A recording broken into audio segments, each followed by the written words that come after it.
कैसे हैं आप। मैं गौरव स्वागत करता हूं आप सबका आपके इस चैनल AEPS पर।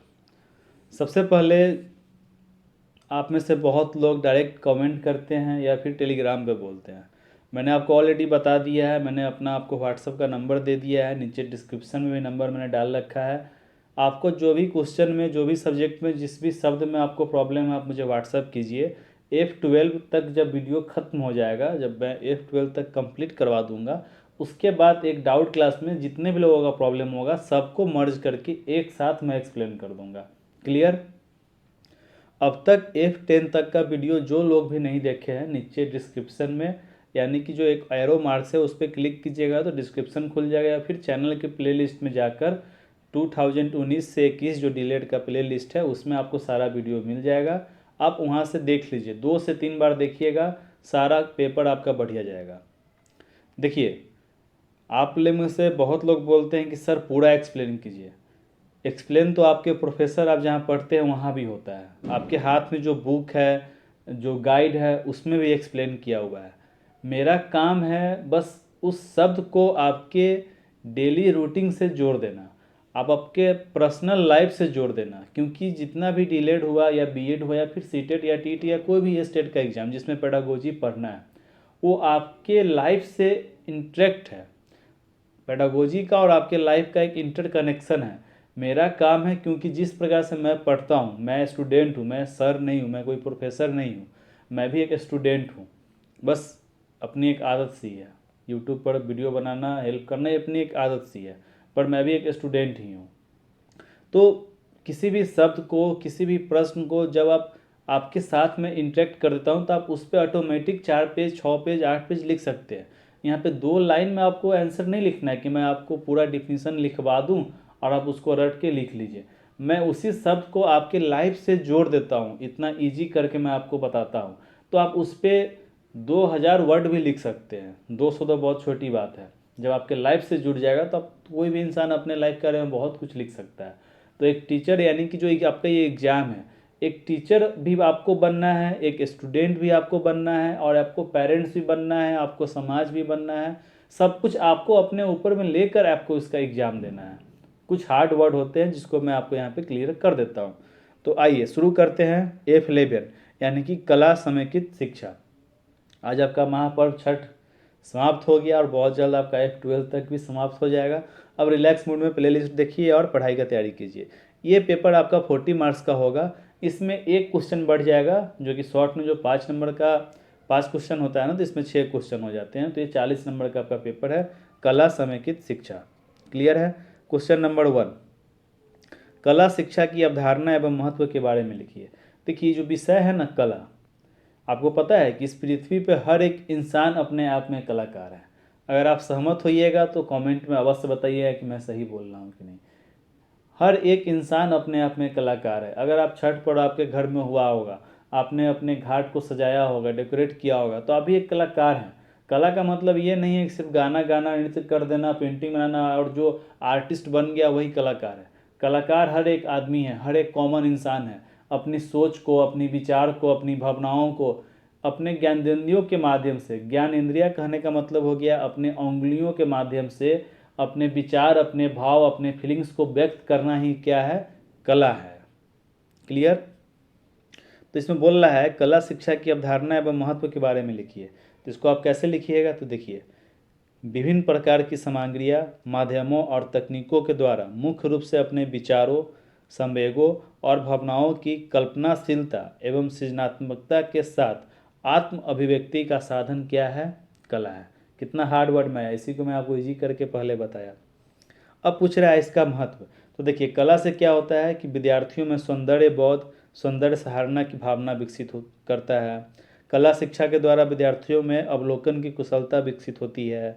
कला शिक्षा जो है सृजनशीलता और कुशलता विकसित करने में सहायता करता है। कला के माध्यम से बालक बालिका पारंपरिक कलाएं, हस्तलिपि, लोकगीत, नृत्य आदि की अभिव्यक्ति व्यक्त करते हैं। तो बहुत सारा आगे बढ़ेंगे, बहुत कुछ आपके सामने में आएगा। बच्चों में संज्ञानात्मक विकास के लिए कला समेकित शिक्षा महत्वपूर्ण है, कैसे।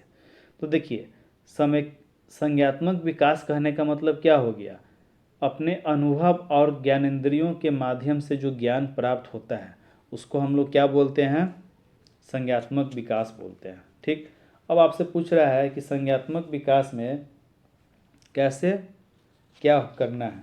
ठीक, तो देखिए संज्ञात्मक विकास में कला का क्या महत्वपूर्ण स्थान है उसको आपको देखना है। तो इससे क्या होता है, आपको पता चल गया संज्ञात्मक विकास क्या होता है। अनुभव और ज्ञानेंद्रियों के माध्यम से ज्ञान प्राप्त करना ही क्या है, संज्ञात्मक विकास। इसमें क्या महत्वपूर्ण है, इसका क्या महत्व है। तो देखिए सूक्ष्म क्रियाएं करने में पूर्णतः पेंसिल व उंगलियों पर नियंत्रण, स्वयं व अन्यों के परिप्रेक्ष्य की बेहतर समझ। ठीक, एक अवधि में एक काम से ज़्यादा काम कर लेना, सूक्ष्मताओं पर ध्यान देना, कोण, परिणाम, दूरी आदि का एहसास बेहतर होना, ये इसका क्या है, महत्व चीज़ है। ठीक, प्रारंभिक कक्षा शिक्षण में कला के उपयोग के लिए आप क्या क्या करेंगे। अब देखिए हमको जाना है कला सिखाने, स्टार्ट करवाना है कि आज हम बच्चों को क्या जाएंगे, कला सिखाएंगे, और बच्चों को कला में कुछ नहीं पता है। तो आप उसके लिए क्या कर सकते हैं, मदद ले सकते हैं दृश्य कलाएँ का। दृश्य कलाएँ कहने का मतलब क्या हो गया, कुछ लाइन टेढ़ा मेढ़ा बनाना। देखते हैं कि आपके घर में आपके बच्चे कहीं कहीं दीवार पर अजीब अजीब टाइप का डिजाइन बनाते रहेंगे, अपने मन से पेंसिल घुमाते रहेंगे, तो वो भी एक प्रकार का कला ही है। उसको क्या बोलते हैं, आरेखन बोलते हैं, चित्रांकन बोलते हैं, कॉलेज निर्माण हो गया, मुखौटा का निर्माण हो गया। ये आप प्रारंभिक स्तर पे बच्चों को स्टार्ट करवा सकते हैं, इसमें बच्चों का रुचि भी होता है। क्लियर। कला समेकित शिक्षा आधारित सीखने की योजना एक सार्थक प्रयास हो सकता है। कैसे, कला समेकित शिक्षा आधारित सीखने की योजना, इसका मतलब आप क्या समझ रहे हैं कि कला जो है सो उसके माध्यम से शिक्षा में एक सार्थक प्रयास, मतलब शिक्षा बच्चा का अपना शिक्षा भी विकास हो सकता है। कैसे, देखिए एक बात बताइए, अगर कोई बच्चा आरेख में आपको बोल रहा हूँ, कोई बना रहा है गोला, उसको पता है कि बस पेंसिल से पूरा घुमा दिए, मुंह से मुंह मिला दिए, एक वृत्त बन गया, तो आप उसको बता सकते हैं कि बाबू ये वृत्त है, बाबू ये स्ट्रेट लाइन है, बाबू ये टेढ़ा मेढ़ा लाइन है। तो आप उसको बता सकते हैं। ए का है, उसको आप ड्राइंग बनाकर ए फॉर एप्पल का कैसा फिगर बनता है उस तरह से आप बता सकते हैं।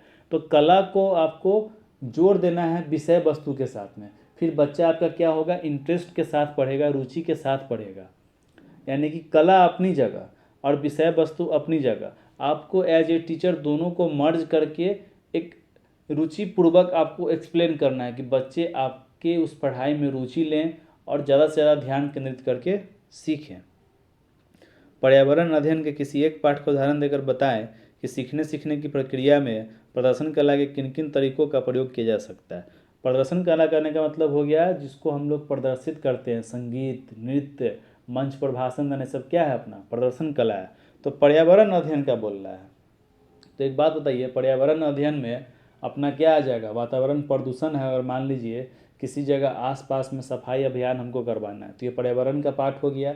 अब आप पर्यावरण का एक पाठ का ले लिए, साफ सफाई आसपास में करवाना है। अब आप क्या किए कि आप मंच लगा कर गाँव गाँव में सब जगह बताएं कि सफाई क्यों आवश्यक है, क्यों हमें साफ रहना चाहिए, क्यों हमें गंदगी से दूर होना चाहिए।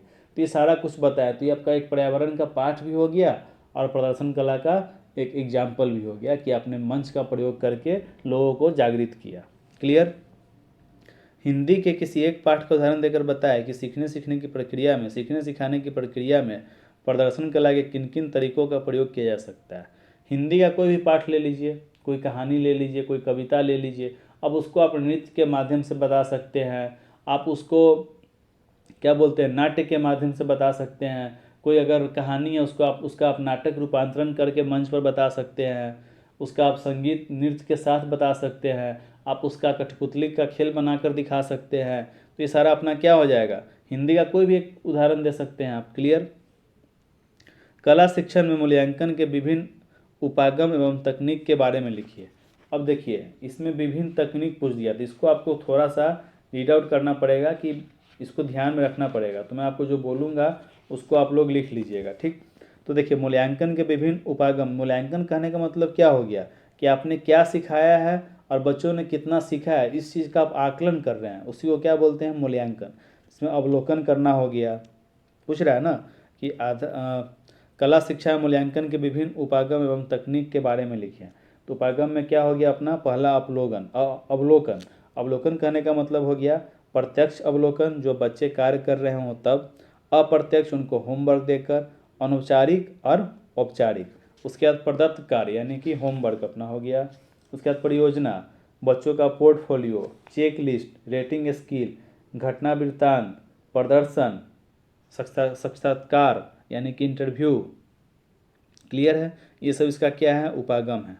कला शिक्षा में संकेतक आधारित मूल्यांकन क्या है?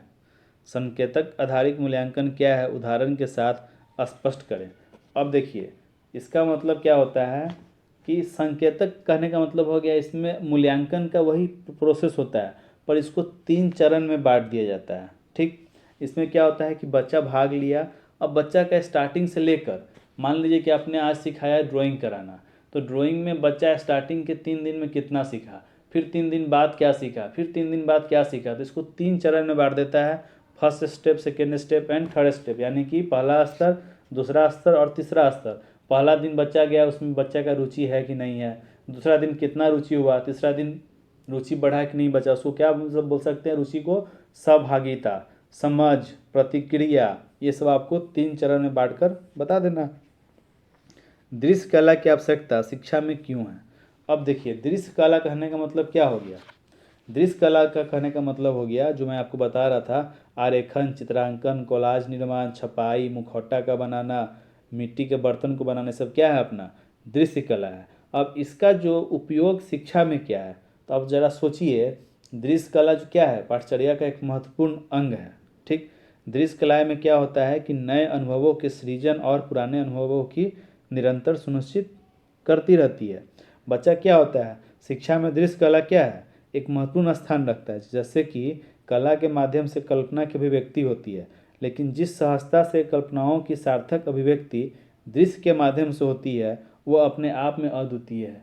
मतलब कला सिंपल कोई बोल रहा है और कोई किसी चीज़ को बना कर दिखा रहा है। आज वो एक पिक्चर देखा कहीं पर, उस पिक्चर को घर में आकर ड्रॉ किया और उसको आपको दिखाया कि देखो भैया, देखिए दीदी, देखो मेरा दोस्त, मैंने ये ड्राइंग बनाया है, तो उसको प्रदर्शित किया, वो कहीं और देखा, उस चीज़ को आपके सामने प्रदर्शित किया, तो वो कहीं ना कहीं उसकी एक एडवांस जो उसकी सोच है उसको कहीं ना कहीं वो डेवलप कर रहा है, उसके सोचने की, उसकी याददाश्त की शक्ति, ये सारा कुछ क्या है, डेवलप हो रहा है। तो यहाँ आपको यहाँ पे लिख देना है। क्लियर है।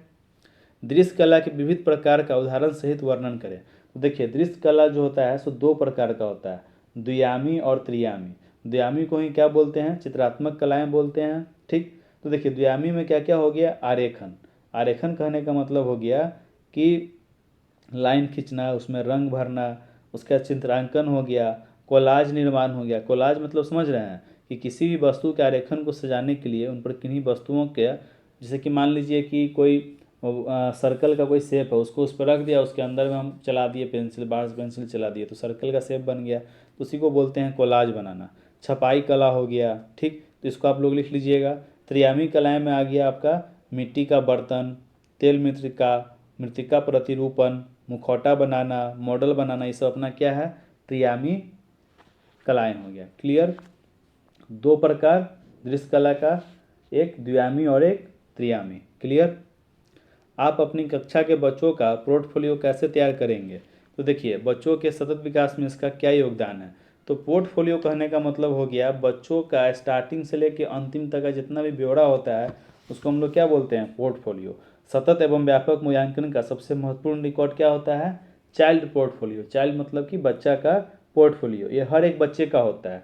पोर्टफोलियो में क्या होता है, बच्चे के शारीरिक, मानसिक और भावनात्मक तीनों ही प्रकार के विकास को इंगित करता है। इसमें क्या होता है, 3 चरण में बांटा जाता है। जो बोल रहा है ना कि आप कैसे बनाइएगा, तो इसको हम लोग 3 चरण में बांटेंगे। चाइल्ड पोर्टफोलियो अ, फिर चाइल्ड पोर्टफोलियो ब, उसके बाद बच्चे द्वारा जितना भी बनाया गया है सामग्री, सब जितना मॉडल, जितना प्रोजेक्ट वो किया, सबको एक जगह रख के इसका महत्व क्या है, पूछ रहा है कि इसका क्या योगदान है। तो देखिए इससे क्या होता है कि बच्चे तक पहुंचने में, उसे समझने में मदद मिलती है।